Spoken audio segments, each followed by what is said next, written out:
Sejam bem-vindos a mais um episódio do Latec Play. Meu nome é Leonardo Nunes e hoje nós vamos falar sobre um tema que é extremamente relevante, sobre a maneira como nós somos percebidos, a maneira como nós entendemos as ideias, a comunicação. E para isso nós trouxemos a Ellen.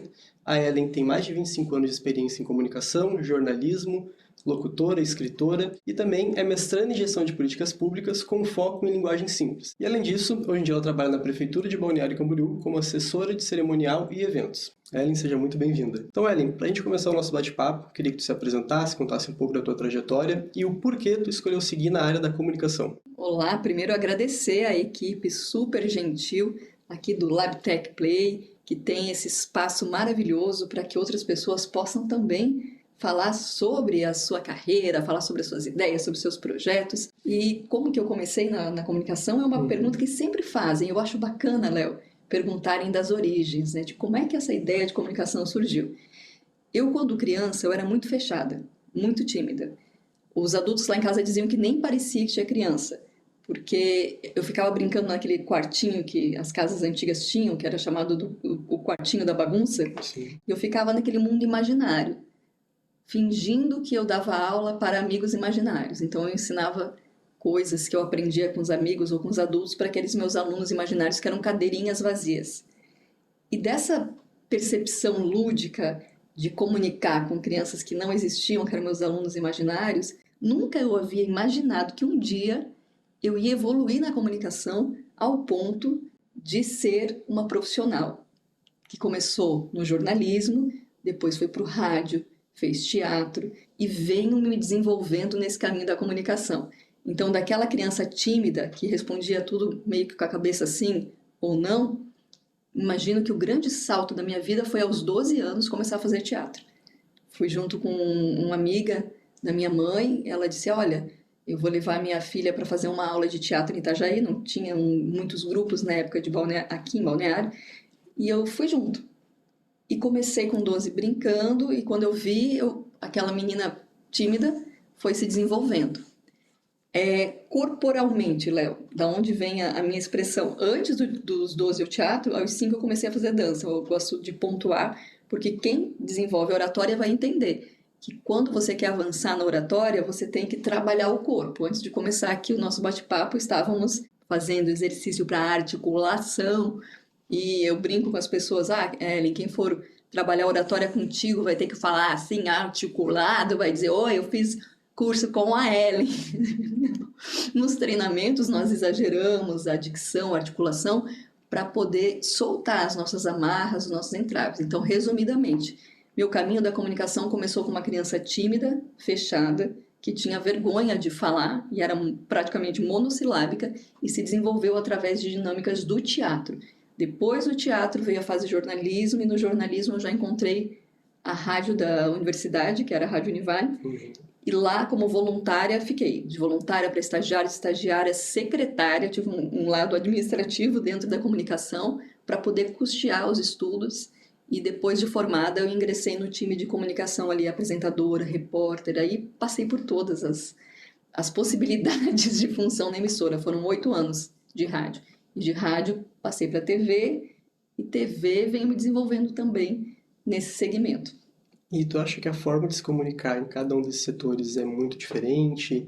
Tu levou coisas que tu aprendeu na rádio para a televisão ou tu teve que se adaptar porque tem uma tela ali contigo, tem um alcance, né, mais geral?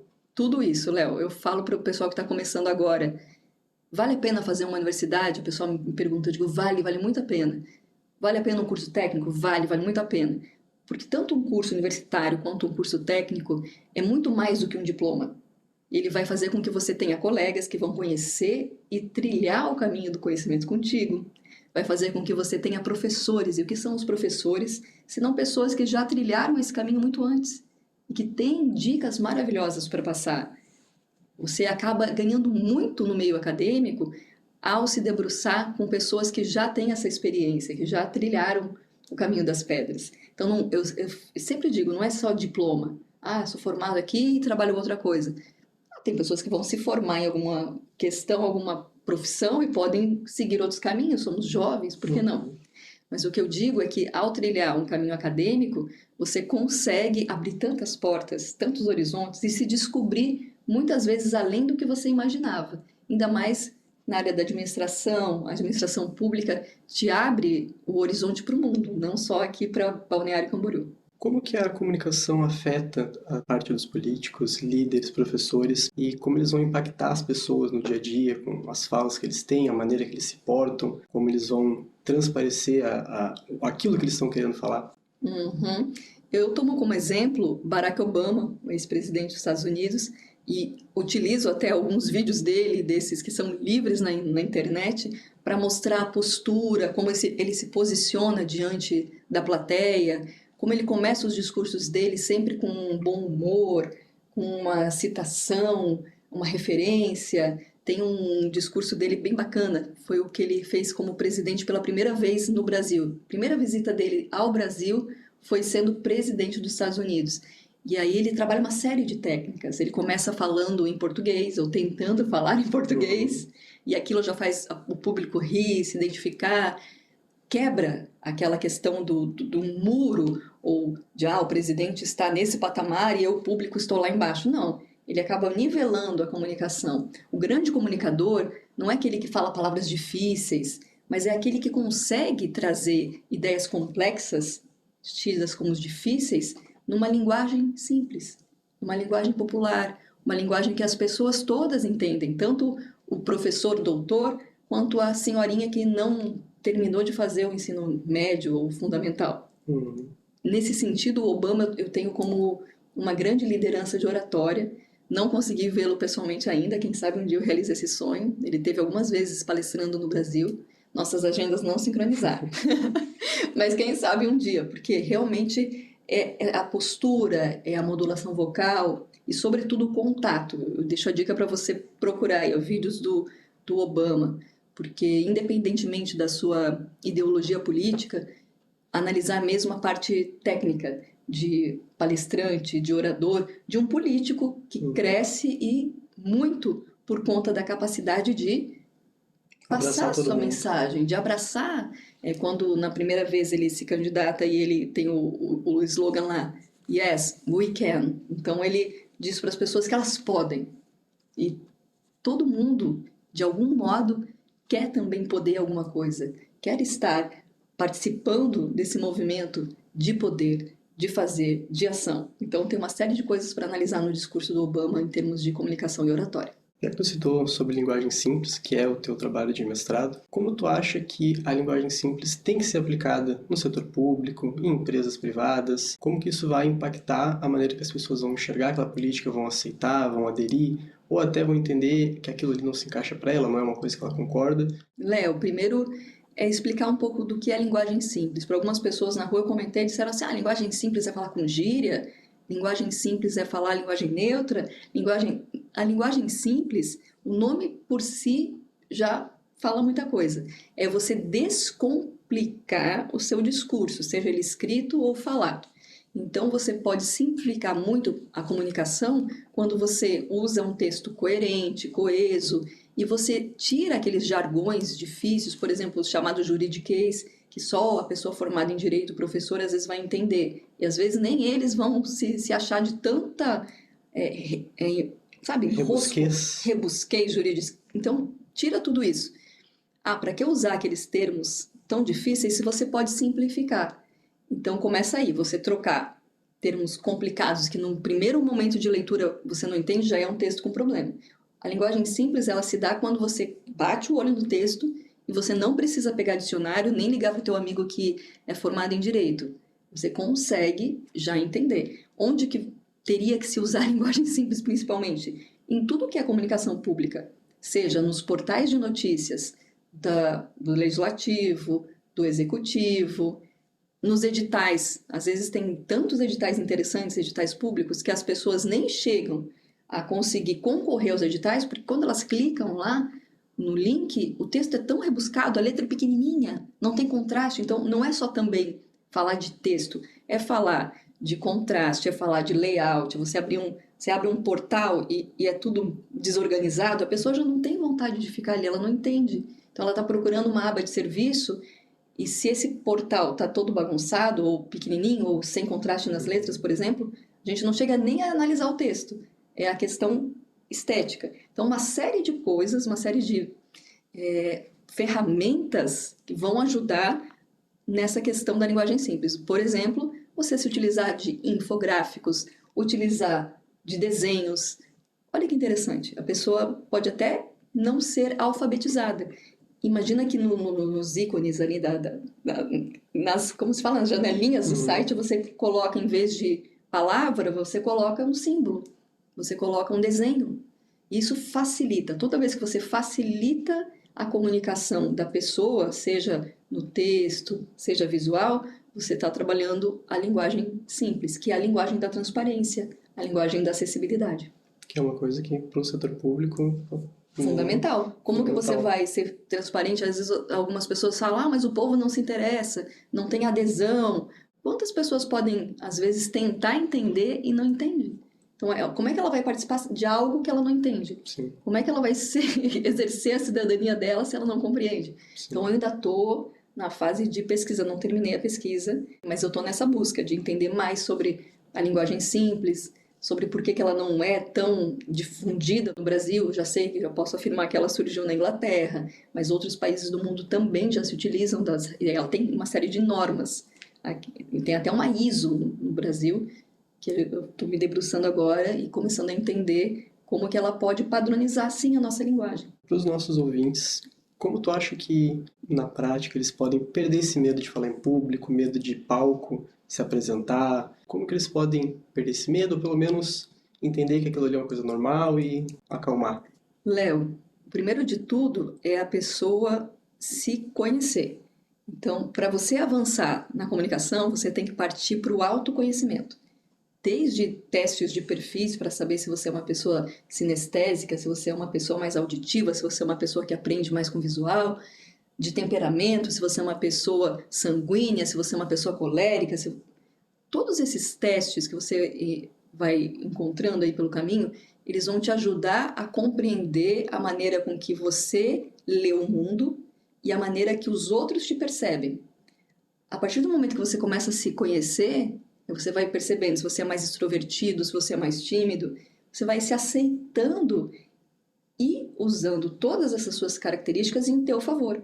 Então, se você se identificar uma pessoa extremamente tímida, muito provável você não vai ser o mais extrovertido da turma, mas você pode vencer esse bloqueio da super timidez, ser uma pessoa reservada e ainda assim apresentar um podcast sendo uma pessoa reservada. Você não precisa tentar ser... Você é a prova disso, por isso que eu tô falando. Você não precisa ser o mais palhação, o mais brincalhão, o mais soltão e falar gesticulando um monte. Não, você pode descobrir que existe um meio termo entre o gesto mais contido, o gesto mais calmo. Entender que a comunicação ela também passa pelo gestual, mas que os gestos eles não podem atrapalhar a sua comunicação. Eles têm que ser gestos que fluem aqui na linha média do corpo. E tudo isso você vai aprendendo como? Estudando e praticando. Assim como você aprende um idioma, sabe? A pessoa que aprende um idioma e diz assim, estou esquecendo o idioma. Claro, não está mais praticando. Se você vai morar no exterior e aprende um nível de um idioma, volta para o Brasil, onde está todo mundo falando português, português, português, a pessoa que não praticar, ela vai perder. E a comunicação é a mesma coisa. Você vai aprendendo dicas, fazendo técnicas, treinando. Mas se você não se desafiar, se você não decidir, não, agora eu vou fazer um curso, agora eu vou assistir vídeos na internet de pessoas que se comunicam bem e vou me inspirar no jeito que elas falam, não tentando ser o outro, que essa é uma grande diferença. Não é tentar falar parecido com fulano, que a minha voz seja assim, que nem aquela pessoa que eu admiro. Isso não vai colar, porque você vai passar falsidade. O grande comunicador é aquele que fala com o coração. E ele é o que ele é. Eu estou falando aqui com vocês e quando vocês me encontrarem um dia no estacionamento de algum lugar, eu vou falar da mesma maneira. Você encontra uma linha de coerência entre o que você pensa, o que você fala e o que você faz. Como que tu acha que as pessoas podem melhorar afinar essa percepção do ambiente e também passar a mensagem para o público que está ouvindo elas? A tua pergunta já é a resposta. Porque é óbvio que se eu for falar para uma plateia de crianças, eu não vou falar no mesmo tom e nem nos mesmos gestos de uma plateia de empresários. Uhum. Oi, pessoal. E as crianças vão estar lá. Ei, Escuta aqui, eu vou falar bem baixinho. Posso fazer um segredo aqui? Posso contar um segredo? Você tem que chamar a atenção do público infantil de uma forma que eles achem interessante, engraçado, diferente, inusitado. Então, muitas vezes as pessoas acham que bater palma ou gritar é a forma de chamar a atenção. E eles têm muito mais voz para volume do que você. Então, você chegar e entrar no mundo lúdico da criança é uma forma bem interessante de cativar a comunicação dos pequenos. Os adolescentes, eles são mais impacientes. A gente vem observando uma geração que já nasceu na frente das telas. Sim. Então, isso é fato. Por serem impacientes, você já deve utilizar uma comunicação mais solta, mais rápida. Oi, pessoal, Ellen Francine aqui, que alegria estar aqui, Léo, contigo. E você já solta mais e o gesto mais rápido, e mais um balanço no corpo e na fala, e já não fica falando muito. Já passou, Léo, mas me fala, por que você está tão interessado em oratória? Fala aí, Léo. Eu quero aprender a falar melhor, me expressar melhor, ser ouvido. Não, mas eu te acompanho já no podcast, você já está muito bem, já está desenvolvendo, entrevistando as pessoas, fazendo um bate-papo legal. Você gostaria de atingir um nível mais no sentido profissional? O que o Léo está buscando? Boa pergunta. Boa pergunta. Você entende? Com o jovem é isso, você fala, mas você já passa, sabe? Já passa a bola para interagir, porque se você ficar falando, já perdeu. Já abriu o celular, tá no TikTok. Já está no TikTok, já está olhando, já está comentando com o colega do lado assim... Ai, essa Ellen não para de falar, né? Meu Deus, que tagarela. Olha só, nem parece que ela é instrutora de oratória. Então, é nesse sentido. Que é mais criança, adolescente, você vai falar num ambiente empresarial. Você não vai chegar falando gíria. E aí, galera, pessoal, boa tarde. É com muita satisfação que eu estou aqui na Universidade UDESC. Agradeço ao convite desde já de toda a reitoria e dos gestores da instituição por terem colocado aí na pauta a minha presença nesse programa que tem tanta audiência. Você vai mudando e você vai mudando de acordo com o seu público. Ao mesmo de roupa, né? Você não vai para a praia de roupa de gala, assim como você não vai num jantar de gala de roupa de praia, de sunga, biquíni, maiô. A menos que você seja uma celebridade muito famosa. Depende do Meet, né? Se é o Meet Gala. Sim. Ellen, tem alguma dica, alguma maneira que a gente possa ensinar os nossos ouvintes como eles podem relaxar, se comunicar melhor? Pelo menos ali naquele momento que eles vão apresentar alguma coisa, vão gravar um vídeo. Sim, tem sim. Você pode fazer junto com a gente, você também, Léo. Claro. Moala, abrindo bem, articulando bem. Moala, moela, moíla, moola, moula. Aí você vai juntar gestos, porque muita gente fala assim, meu grande problema é que quando eu vou falar em público ou gravar vídeo, eu não sei onde colocar as mãos. Já aconteceu contigo? Sim. Parece que você vira um polvo cheio de tentáculos e braços. Então, o que você vai fazer? Você vai agora treinar a falar usando o gesto. Mesmo que agora não pareça ter muito sentido, mas é um treino. Então, vamos lá. Moala. Moala. Moela. Moela. E a cabeça vai um pouquinho. Moíla. Moíla. Moola. Moola. Moula. Moula. Adicionando a isso, agora uma intenção. Que essas questões vêm do teatro. Uma intenção que pode ser, por exemplo, de alegria. Então, agora a gente mentaliza alegria. Imagina na sua tela mental aqui da testa. Uma situação alegre, um momento alegre, uma coisa alegre. Pode ser uma piada engraçada, pode ser um momento feliz. E a gente vai trazer essa alegria para nossa máscara facial e fazer o exercício. Alegria. Moala. Moala. Sorrindo. Moela. Moela. Moíla. Moíla. Ganhou na Mega Sena. Moola. Moula. De novo. Moala. Moela. Moíla. Moola. Moula. Agora o desafio é você fazer contato visual. Vai fazer o mesmo com alegria, só que olhando um no olho do outro. Como se você estivesse contando uma coisa alegre e eu conto também. E assim, intercalado. Eu falo moala, você responde moela. Tá. Olhando no olho, é uma conversa. Vamos lá? Moala. Moela. Moíla. Moala. Moula. E não é engraçado? Sim. Então, o treino da comunicação aplicada à oratória, ele deveria sempre ser engraçado. Por quê? Porque ao rir, ao se divertir, nós soltamos as nossas amarras, os nossos pesos. Porque na maioria das vezes, no mundo acadêmico, no mundo profissional, nós temos que parecer sérios, temos que parecer passar essa seriedade, porque a seriedade está associada à credibilidade. Profissionalismo, competência. Mas o mundo vai mostrando que existem muitas pessoas que são profissionais, competentes, que entregam mais do que prometem e são pessoas mais soltas, são pessoas leves. E essa leveza você pode trazer já no treino. Esse movimento de braço, essa face que pensa na intenção da alegria e que responde o outro olhando no olho, ela é uma face que vai se moldando. Sempre falo para os alunos, se você vai resolver fazer uma maratona, pergunto, você vai num primeiro dia de treino já sair correndo? Não, vai devagarinho, corre um pouquinho. Primeiro você caminha, pessoa sedentária, ela primeiro vai caminhar, aí depois ela vai aumentar os passos da caminhada, depois ela vai intercalar, não é isso? Vai caminhar tantos minutos e correr um pouquinho tantos minutos, e vai alongando o tempo de corrida até que nesse crescente chega um momento que ela consegue fazer uma meia maratona. E se ela continuar treinando com alguém que esteja junto para ela não se lesionar, com algum profissional da área, ela pode um dia fazer uma maratona. Bacana. Na comunicação não é diferente. Não vai começar num primeiro momento já, nossa, conseguir fazer todos os comandos perfeitamente, com foco total. No meio do exercício vai vir, mas esse riso faz parte do nosso processo de construção.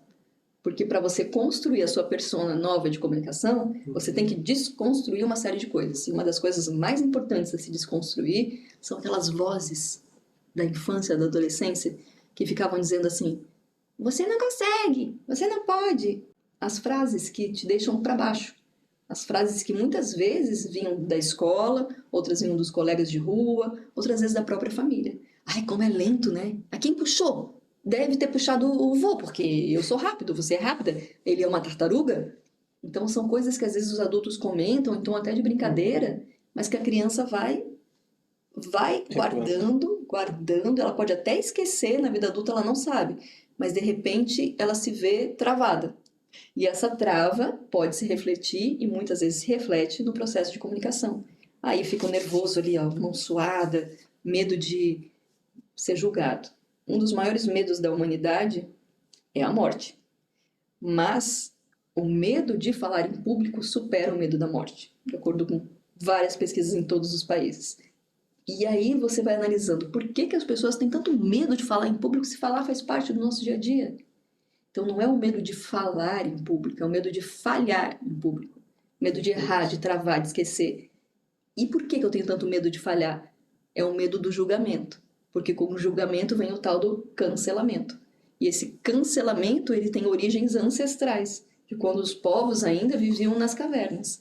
Aí os homens iam caçar, as mulheres ficavam lá cuidando das crianças, cuidando para o fogo não apagar, e aquele grupo ele sobrevivia pela união, porque imagina, era um mundo primitivo, com muitos predadores ao ser humano. Sim. Então as pessoas, uma pessoa dependia do outro para sobreviver, para manter-se quente, alimentado, protegido. E para se proteger ainda mais, as pessoas tinham que seguir os rituais do grupo. Seja acordar a tal horário, dormir a tal horário, comer de tal jeito, preparar o alimento de tal jeito. E quando uma pessoa não cumpria com aquilo, o que ela acontecia? Ela era banida do grupo. E ela estava em risco, né? E ao ser banido do grupo, ela entrava, ao ser cancelado do grupo, ela entrava num mundo totalmente selvagem, solitário. Questão de horas ou dias para ser uma presa. Então deixava de ser pertencente àquela comunidade e virava uma presa fácil dos predadores. Para a gente entender de onde vem esse teu medo, que às vezes você está vendo aí, então é por isso que eu tenho medo de falar em público, sim. Porque você tem medo de falhar e ao falhar, você ser jogado aos predadores. Cuidar muito com os vícios de linguagem. O que é o vício de linguagem? É o uso excessivo de determinadas palavras. Então, às vezes falar, um né aqui, um aham ali, não compromete a sua fala. O vício se dá quando ele é exagerado, excessivo, repetidamente. A pessoa em 2 minutos de fala, ela fala, né, então, Léo, tô aqui, né, né, e aí aquilo fala mais né do que qualquer outra coisa. Isso incomoda quem tá ouvindo e às vezes não é percebido por quem fala, porque é algo bem enraizado, a família toda tá lá. Então, São vícios que incomodam bastante. E tudo isso precisa primeiro ser identificado, a pessoa começar a se perceber, será que eu tenho um vício de linguagem? Qual seria meu vício? Eu consegui eliminar, eu tinha muito do Uhum. E aí esse eu consigo controlar. Agora, se eu estiver falando com você ali na frente da escada da UDESC, eu posso liberar meus vícios e falar, tô no coloquial. Mas quando eu acionar o botão profissional, você não vai ver a Ellen falando mais há muitos anos. Mas tudo isso vem de uma percepção, de uma vontade de ir cortando, E de de muito treino. lapidando. E treinando e ajudando o outro. Porque quando você está na caminhada com o outro, você também está se olhando. O pessoal fala assim, você não faz mais... Faço! Sempre que eu posso, eu faço treinamento. Mês passado, eu estive participando de uma residência de audiovisual em Bombinhas. Fui contemplada com uma bolsa lá, no edital público. E o pessoal fala, mas você vai... Claro que eu vou, estou sempre aprendendo. E trocando e aprendendo. A gente não pode parar nunca, Léo. Porque se você para, você vira Ingessa. peça de museu. Fica lá, mumificado. Tem que estar sempre se atualizando e não ter vergonha de perguntar, de pedir, de conversar com quem veio antes, com quem é mais antigo aí na caminhada. Essas pessoas, elas vão ter dicas incríveis para você. Não tenha esse medo de dizer que não sabe. Sobretudo, admitir que não sabe. Eu quero aprender, eu admito que eu sei que eu não sei. E ao admitir que eu sei que eu não sei, eu já estou da frente daquele que ainda nem percebeu que não sabe. Então, Ellen, para a gente finalizar o nosso episódio, eu gostaria de pedir alguma sugestão de conteúdo. Pode ser um filme, um livro, uma série, algo que tu queira que os nossos ouvintes prestem atenção para eles aprenderem um pouco mais sobre oratória, comunicação. Já anota aí. Primeiro, O Corpo Fala, do Pierre. É um livro antigo. Vamos dizer, nossa, mas que antigo. Sim, foi um dos primeiros, eu acho que o primeiro que eu li. Com certeza foi o primeiro que eu li. E ele fala muito, como o título já sugere, da importância de você entender o que o teu corpo fala quando a boca cala. Então, às vezes você está lá fazendo cara de paisagem, mas o teu corpo está fechado, tá? O ombro está caído, e você está passando para as pessoas uma imagem de que você não está feliz de estar ali, você está fechado para aquela situação, que você está triste. Então, a maneira de sentar, né? Se eu chego e sento aqui assim, toda... Oi, tudo bom? Então, eu não passo a impressão correta. O meu corpo está dizendo que eu estou cansada, que eu estou infeliz de estar aqui.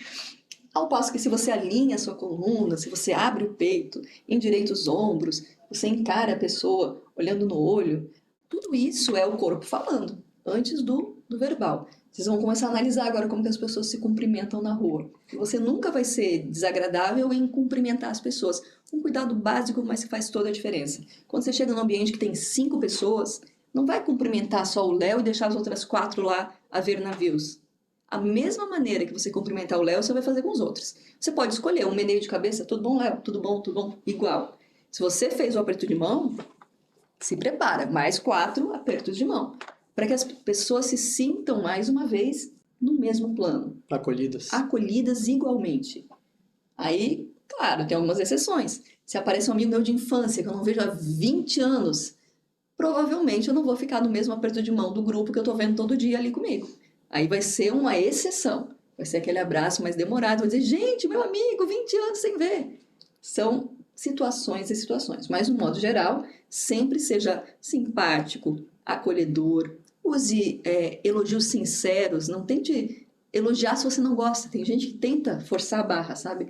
Ai, nossa, ai, adorei o teu brinco. Nem gostou do brinco. Não gostou. Então não fala. Se você não gostou, não se mete. Mas faça um elogio sincero.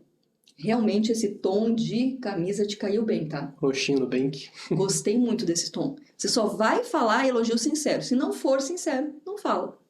É outra dica importante. Porque o elogio traz essa conexão entre as pessoas. As pessoas gostam de serem reconhecidas. Às vezes saiu de casa e na família ninguém falou nada positivo. Aí chega no ambiente de trabalho, um colega diz, nossa, Léo, que bacana essa cor. A primeira coisa não é isso? Não. Ah, é mesmo essa cor? Já me disseram que caiu bem? Ou vai dizer, não, nunca ninguém me falou que essa cor me cai bem. Mas vou usar mais vezes. Cria uma conexão, já puxa um papo. Isso é uma outra estratégia legal para quando as pessoas ficam perdidas em ambientes sociais, não conhecem ninguém. Como é que vai puxar uma conversa, né? Você pode chegar, oi, tudo bom? Meu nome é Ellen, e já pode vir com uma observação de um elogio verdadeiro, sem falsidade. Ou falciane não. Léo, mais uma dica de filme. Pode ser o filme agora? Pode. Dica de filme é The King's Speech, o discurso do rei. Ele é baseado em fatos reais. Inclusive, no set desse filme, a Rainha Elizabeth ainda estava entre nós e participou de algumas gravações nos bastidores, porque o filme ele é baseado na história de vida do pai dela, que de repente, de uma hora para outra, teve que assumir ali o trono da Inglaterra, porque o irmão dele abdicou por amor, tem uma história linda de amor no fundo ali, por amor ele abdicou ao trono. E quando abdica, o George, que é o pai da Elizabeth, acaba tendo que assumir. Mas um detalhe super importante, ele sofria de gagueira. Então, ele pensa, como é que eu vou fazer um discurso de posse para milhares de pessoas, na época dele era por rádio, ao vivo, sendo gago. Aí ele vai buscar um especialista para fazer treinamentos de oratória e desenvolver. Entender da onde vem aquela gagueira, por que ele tinha essa dificuldade de falar, por que os exercícios que ele já vinha fazendo com outros profissionais não davam certo. Então vocês têm que assistir, gente, o discurso do rei. Nos treinamentos eu fragmento cenas, faço um recorte de algumas cenas do filme para justificar o que é o treinamento de oratória, porque o filme exatamente mostra isso, que uma grande personalidade teve que ir atrás de um treinamento para poder ser rei, porque ele não teria credibilidade, ele não teria força política se ele não conseguisse conduzir um bom discurso. Ele teria total descredibilidade. Para mostrar que não é um dom, né? É uma habilidade Exatamente. treinável. Outro ser que eu sempre vou... Na minha infância ainda eu olhava e dizia, nossa, como ele fala com o coração. Ayrton Senna da Silva. Por quê? Para também tirar esse mito de que a pessoa, para ser uma grande comunicadora, tem que ter um vozeirão de radialista do passado, ou tem que ter uma postura assim ou assado. Ayrton Senna, ele falava do jeito que ele era. E ele falava do coração. E tudo que ele falava era muito verdadeiro. Né? Ele olhava para a câmera, e aí vocês podem procurar na internet também, momentos de mensagens do Ayrton Senna. Tem uma que ele fala mais ou menos assim, que não importa de onde você veio, quem você é, se você tiver persistência, perseverança, de alguma maneira você chega lá. Um dia você chega lá. Muito obrigado por participar do nosso episódio. E queria pedir que tu deixasse as redes sociais, onde a gente pode te encontrar. Vou deixar o Insta, @Ellen, é H e um L só, tá? Ellen Jornalista. A partir do Insta... Já tem tudo ali. Já tem tudo ali, você pode trocar informações comigo, tirar dúvidas. Sempre que possível eu posto algumas frases com dicas de como você pode em casa treinar sua oratória. Vou postando também datas de cursos. A gente vai mantendo essa comunicação. E sempre pedindo feedback para que as pessoas devolvam para a gente também o que elas estão achando, o que elas procuram, o que elas gostariam e que ainda eu não consegui oferecer. É importante, né? Você estar sempre de olho no que o outro também procura, o que o outro quer. Não se faz nada sozinho nessa vida. Léo, toda a equipe, Luísa, muito obrigada, Luísa, que está ali atrás. E parabéns aí à universidade por abrir esse espaço tão bacana para o pessoal desenvolver essas ideias e desenvolver a oratória na prática. É assim, ó, fazendo bate-papo, seja gravado, seja ao vivo, no Insta, que você vai desenvolvendo e desenvolvendo a sua oratória cada vez mais. Agradeço. Muito obrigado, Ellen. E para você que nos ouviu até aqui, muito obrigado. Nos sigam nas redes sociais, acompanhem os episódios do LabTech Play e do Universecast. E é isso. Até o próximo episódio. Tchau, tchau.